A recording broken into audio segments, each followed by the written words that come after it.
כן?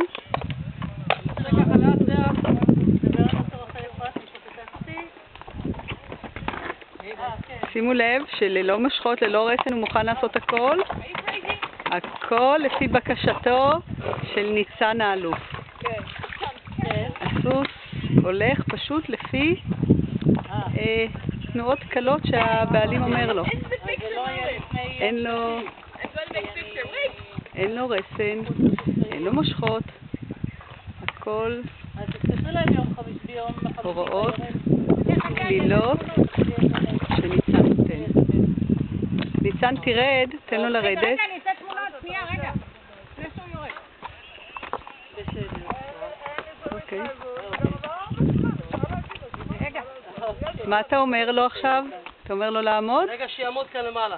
אוקיי. הוא בודק עכשיו את הקרקע ואני אראה איתו עכשיו לאט לאט. אוקיי. יש פה כמה אבנים מסוכנות, אני רוצה שהוא לאט לאט ישים את הרגל. יפה, איזה כלילות הוא עשה את זה. מחיאות כפיים. אוקיי. והכל בלי... אוקיי. טוב. זה מעולה.